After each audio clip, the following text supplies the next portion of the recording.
Hi, my name is Robin Fisher, and I am the rabbi at Beth Or in South Dade. Shabbat Shalom. This week's Torah portion is Tzav, and it's not exactly the most politically correct parasha, as it's filled with lots of animal sacrifices and blood dashing everywhere. It also discusses, though, various kinds of ritual offerings like guilt and sin and thanksgiving. And we also learn about the extremely detailed instructions of the ordination of the priests. Those details that include washing of the priests, wearing special garments, anointing of the priests and the altar, offering of a sin offering and a burnt offering, laying on of hands, slaughtering of a ram of ordination, the dashing of blood onto the person and the altar, the preparation of special cakes, and it goes on and on, only to repeat the same set of rituals every day for 7 days. Now, I know it would be easy for us to dismiss these rituals as irrelevant to us in our day and age, but if we look a little deeper, we might be able to learn something significant. I remember reading this passage when I was ordained only a few years ago, and I found such deep inspiration from it.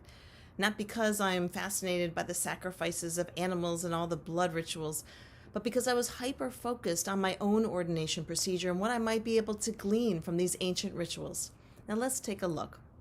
According to Leviticus chapter 8, 23 and 24, part of the consecration ceremony for our ancient priests was the commandment to slaughter a ram.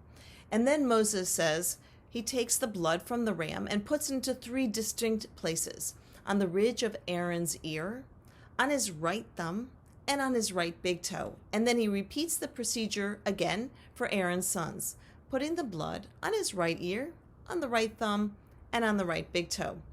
Now, I know it sounds a little strange, but it's begging us to dive into its significance. There's only one other place in the Torah where this ritual is used, and it's a little bit later in Leviticus 14:4, when the ritual is set out for purifying the Metzarah, the one who has been afflicted with leprosy.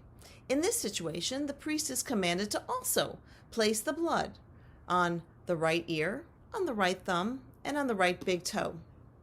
Ibn Ezra, in his remarks on this ritual of the Metzarah, offers one explanation as to why these body parts are significant. The thumb and the big toe are, he says, the essence of all action, and the right ones because of the strength of the right side. And the ear ridge, that's a reminder to listen carefully to what is being commanded. The blood in these key areas are to serve as a reminder in our daily actions of our responsibility to be responsive in our obligations to one another, whether we are the priests or spiritual leaders or the average Israelite. And then there was Philo in the 1st century CE, who also interpreted this unusual ritual as a symbolic act. He noted that the blood is to remind, and I quote, the fully consecrated to be pure in his words and actions in his whole life. For words are judged by hearing, and the hand is a symbol of action, and the foot is a symbol of the pilgrimage of life. It is only by engaging all of their senses, prioritizing their actions, and by leading by example, will they be effective in their elevated role in community. The kavod, or the honor that is afforded to them, is so great in these ritual acts that they are reminded for them to be empathetic listeners, to put their words into action, to remain on the path of Torah in promoting righteousness in our community, especially for those who could easily be forgotten or overlooked. And so what's this connection between the priests at their ordination and the Metzarah in their return to society, that they should have these similar rituals? The ritual connection comes to teach us the following: the importance and the value of empathy, the priests to their flock, and the Metzarah to others who may find themselves marginalized as they once were. Now, it might be intuitive to some, but for most of us, we are so hyper-focused on ourselves, especially now that we are at home social distancing from one another and protecting ourselves from the coronavirus, that we could forget to worry and come to the aid of others. Our tradition holds us out, though, to be a mamlechet kohanim, a kingdom of priests, and an am kadosh, a holy, sacred people, to lift up the entire world. This lesson about empathy is directed at all of us, not to just those in a formal position of leadership. Especially when we feel fully empowered or included, or when we are blessed to fully stock our pantries with weeks full of cleaning supplies and food.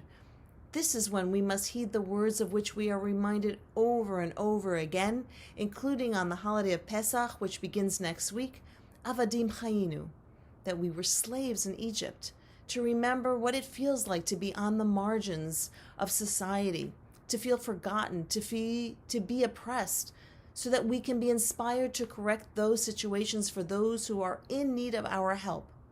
It is reminding us to give of our whole selves as well, from our ears to our hands to our feet, in bringing holiness into our world. On this Shabbat, as we prepare ourselves spiritually for the holiday of Passover and celebrate our freedom, may this ordination ritual remind us that there are still those who are enslaved, forgotten, and persecuted around the world. Let us take some time to meditate on how we can stretch ourselves beyond our comfort zones with the following questions. How can our ears truly listen for the cry of those in need of our help? How can our hands be used to give comfort and relief to the needy? And how can our feet be used to fulfill our Jewish mission statement of repairing the world around us? Our broken world needs us to be a global family, to care for one another in all the ways that are in our power to do so. Ken Yehi Ratzon, may it be God's will. I wish you a peaceful and meaningful Shabbat. Shabbat Shalom. Bye-bye. God bless.